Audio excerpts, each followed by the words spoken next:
All right, so here are the introduction to derivatives. You have been dealing with limits for a little while, but hang in there. If you can make it to the end of this here, you're going to see where those limits play a role in that idea of derivative. And you also have maybe no idea what a derivative is, and you shouldn't unless you've had some calculus exposure. But that's what this is. We're going to get you introduced to the idea of what a derivative is. First things you want to look at is just this first question that you should know a little bit about. If I say, I take a trip somewhere, 120 miles, takes me 2.5 hours, and I said, hey, what's your average velocity on the trip? Or just for a second here, what if I said 120 miles in 2 hours? Most of you are going to go, all right, 120 miles, 2 hours. Just think for a second. It's like 60 miles every hour, so I'm doing 60 miles per hour. And we've all done that kind of on a road trip before. But if you do it in 2.5 hours, you're going to have to, instead of do 120 divided by 2, this is 120 divided by 2.5. You guys know something about this intuitively, right? There's a history you have with, all right, if I go 120 miles in 2 hours, then I'm dealing with something like 60 miles per hour, right? That's the idea of dividing those. And if I do 120 miles in 2.5 hours, then we're dealing with, if you divide those two, you get 48 miles per hour. So punch it in your calculator, no big deal. And the idea of miles divided by hours is where you get the measure miles per hour. It's a little mini division that describes that. And you could, if we got into the details of my trip, if I go up 169 up north towards, I don't know, Lake of the Ozarks or something like that, I might make that trip, and this is the actual trip itself. But in 2.5 hours, if I'm talking about from when I started till the end, the idea is I went on average 48 miles per hour, but there is kind of a story to this. Right here, I'm tracing that out for you. This is the story of my trip, going from, and this is my miles, and this is my hours on the x-axis, miles on the y-axis.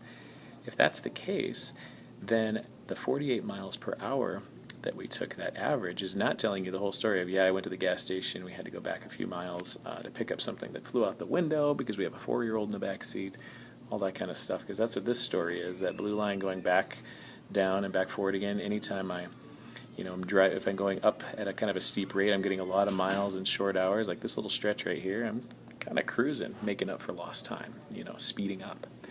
That's the story of a trip. Usually we go miles over hours, and it varies. Well, when I say 120 miles in 2.5 hours, what I'm saying is I went over that period of time, my change in distance was 120 miles, and it took me 2.5 hours. And I'm going to jot it in here. Maybe this is not a good color. I'll put in red again. But 2.5 hours is the time it took me to complete a total of 120 miles distance change. So that's from here to here. It was 120 miles, let's say. A gap of 120 in my trip. Okay.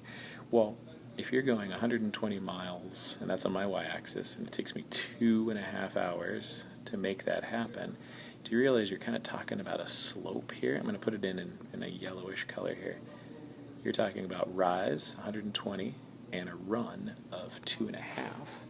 And we all know that 120 divided by 2.5 we just did is 48. Can you make that connection between something to do with that slope of that line, 120 miles in 2.5 hours, is a rise and a run? So we're dealing with slope as a rate of change.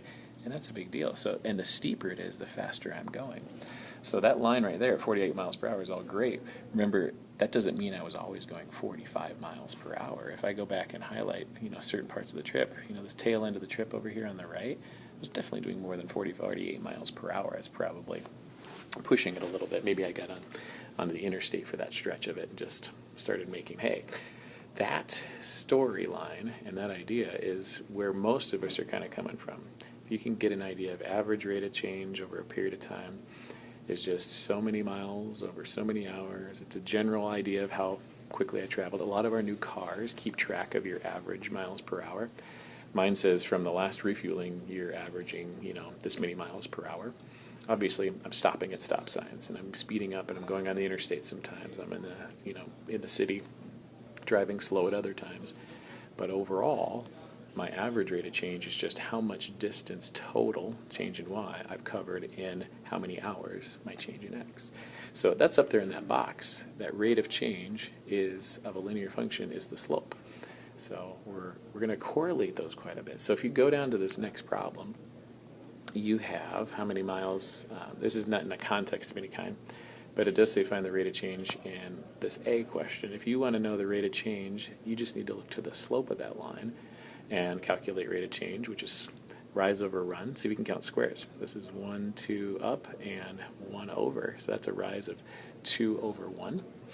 And that's our slope. That's our rate of change. So we say slope or rate of change is 2. If the slope equals 2, then the rate of change. If it were steeper, it'd be greater than 2. So 3, a slope of 3 is a greater rate of change. It's faster than a slope of 2 or a rate of change of 2. Okay, so those are the correlations we're making. Next one, you can have negative slopes too. If you go to this next point, this line here is down 3 over 2. So this has a slope or a rate of change of negative 3 halves. And that is maybe easy for you to pick up on, but it's also just a huge part of calculus, knowing that's or negative 1.5 if you want to put it in another context. But getting the idea that steepness or the slope of that line is your rate of change, how fast you're going. And I correlate mostly just to drives. The idea of that story there. You know how fast I'm going. The steeper the line, the faster you're going. Average rate of change is not telling the whole story. It's just kind of connecting your beginning and end locations and giving you a sense of overall, this is my trip. Now down to the bottom, we're going to talk next about this instantaneous rate of change. That's at a particular moment in time. What's your speed? This is more like when I look at my speedometer. That's a quick glance at your speedometer when you're on that trip. And my speed at a given moment, 45 miles per hour. I'm driving in the city somewhere. Or I glance at it and it's 65. I'm on the interstate. So instantaneous rate of change is any moment in time how fast I'm going. And you just take a quick glance. Okay. And so what we'll do is, that's a specific point. And if you remember, today I caught some geometry being printed in the print room. You talked about tangent lines, and they were on circles. They were that line that would touch the outside of the circle at a singular point. Same idea we're going to deal with here, but we're doing curves other than circles. You also talked about secant lines, which were connecting 2 points on the circle. That's the same language we're going to use here. We just use it to talk about, all right, here's my trip. A tangent line slope that I'm drawing right there, that's like my speedometer instantaneous rate of change. It touches at one point, it only gives you information about how fast you're going at that one point. Versus if I do the same storyline, but I do a secant slope, that secant slope is on average between 2 points, how fast was I going? It was kind of like my 48 miles per hour before. This might be 48. Let's give you it as an example. And my tangent line right here that I have up above might be 60, just telling you that at some point in my drive I was doing 60, but overall I averaged about 48 miles per hour. Okay, so secant between 2 points, average rate of change. Tangent at one point is kind of your rate of change at one singular spot. How fast it's going is correlated with how steep that particular line is. Okay, so down below we're going to go and do a little activity. We're just going to fill in some slopes of secant lines and calculate them. And we're going to talk about, how these two things come together, so to speak. So now on this bottom part here, you are going to make actual secant lines. I'm going to color them on here. It's a little hard to do. These are all the slope of the secant line. The curve is right here. And one of the things you can actually do is put this in your calculator in Y1, and that'd be helpful if you did that. You don't have to, but it could be a good tool for you to use. And if you go to 3, 2, that's the starting point. And then to 4, 7, I'm sorry, that's off the charts a little bit. 4 over 4 up 7 would be up here. So not a problem. If I connect those guys with a nice straight line, which that is not, but we'll call it good, that's what I'm talking about, the slope of that line, that secant line. And if you remember, we have the formula up top, but it's y2 minus y1 over x2 minus x1. So 7 minus 2 over the x's subtracted in the same order, 4 minus 3, and you get a slope of 5 over 1, which is 5. That's it. That red line has a slope of 5. That's your secant slope between two different points. We would consider an average rate of change. Okay, I'm going to do another one. The next one says f of 3.5. And so you're going to want to take and instead of a given point, I'm actually saying, all right, go to 3.5. 3.5, f of 3.5 means go to 3.5. And up here, you're going to find the point where that crosses, and it looks like here-ish. I'm not being real precise. It might be 4, it might be something else. You actually want to plug it into the function itself. So we're doing 3.5 squared, and then we're taking minus 2 times 3.5. That's where you actually get this value from. It's not a guess. And then minus 1, right? So minus 1. And it ends up being 4.25 if you use your calculator. And you should kind of keep a calculator handy and practice putting those in. But that's our y value there. And we are doing from the same 3.2, we're going to go to that point 3.5, 4.25. So this secant slope next, right there, is going to have a different slope. And if you can you picture maybe in your heads that if you're going to slide that secant down that curve, can you imagine is it going to get less steep or more steep if you're sliding it down? And this curve is a little bit harder to notice. If I exaggerated it a little bit more, make it a more, but if you take a secant slope and you kind of slide it down the parabola like we're doing, it's a little easier to see in this one that it gets less steep as we're going to do on that right side. On this one, it's just so steep, it's hard to notice that, but they really are getting less steep. It's kind of decreasing. It's not about the shortness of it. I know it's shorter, but I'm talking about how steep it is. And predicting things like that's really important because I'm going to anticipate a number less than 5. So it's 4.25. The y value is the same. I'm using the same starting point. And then seconds, I'm going from 3.5. This is my y minus 3. So y2 minus y1 over x2 minus x1. Rise over run between the 2 points on that curve. And you subtract those and you get 2.25. And you divide that by 0.5. And remember, dividing by a half is multiplying by 2. So this is just 5. Let's see, 4.5, right? So 4.5. And definitely less than the last one, which is what we kind of expected. Slope of 4.5. Make your way on down. 3.25 gets plugged in, and 3.01 gets plugged in there. So take a second, if you would, and get those values. You might want to grab your calculator and actually plug that in and see what you get, and we'll go from there. Okay, so taking that 3.25, you sub it into there.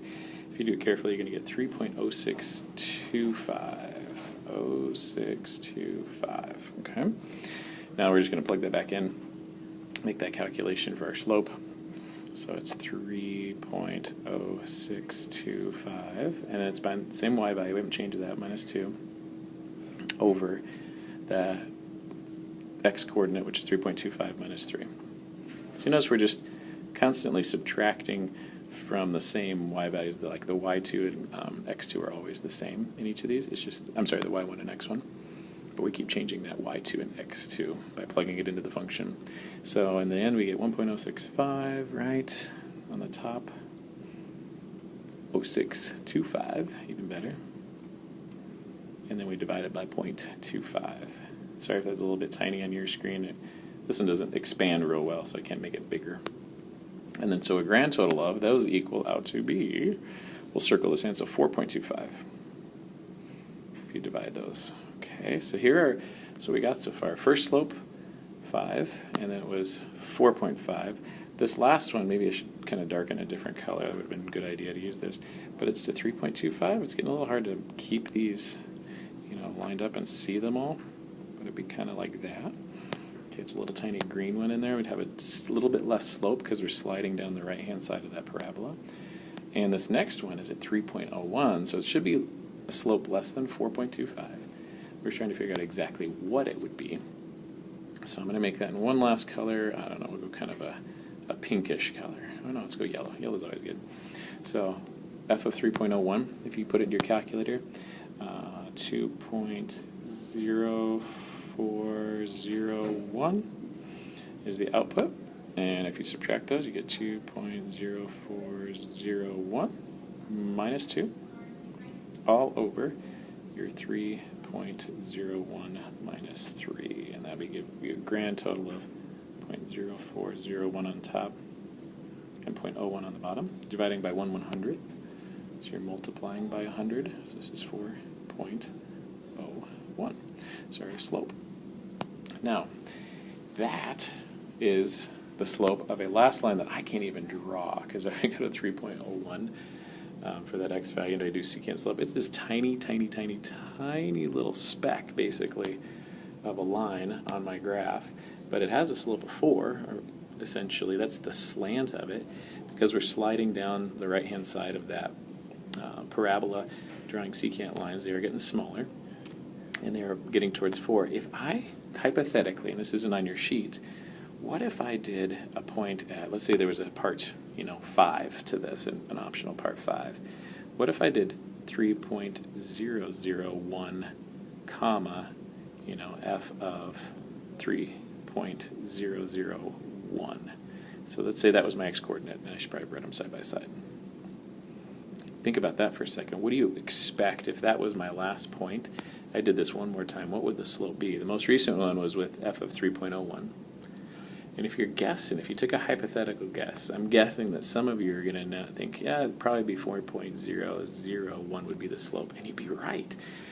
So if I went to 3.001, even closer, 1/1000th of a unit to the right of 3, did a secant slope. If we did yet another 3.0001, then my slope would get to 4.00001.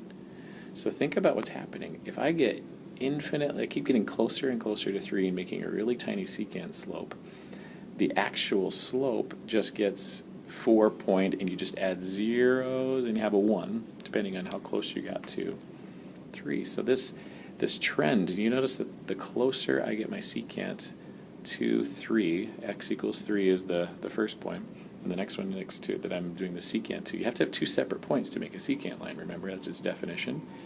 So if I make it really, really, really tiny, it heads closer and closer to a slant of 4. Well, that's a trend. It's getting infinitely close to something, and you see that it's trending toward a value. Does that sound familiar? Like if I get infinitely close to one in one way, it's heading toward a particular value. Does that sound at all like something you've heard of before? Maybe like a limit? So we are dealing with what is the limit is infinitely close secant lines to a given point is headed toward what we would call the slope of the tangent line that we were just talking about previously. So you can get the slope of a tangent line, which is the one touching right at x equals 3, would have a slope of 4. The tangent slope is 4.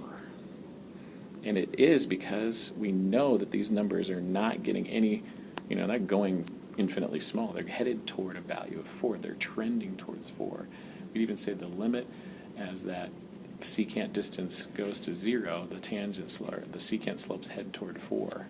So this is just your introduction to the idea of we can get infinitely close. The slope trends towards something, and we call that a limit. When it trends towards something, we say that's the value of the limit.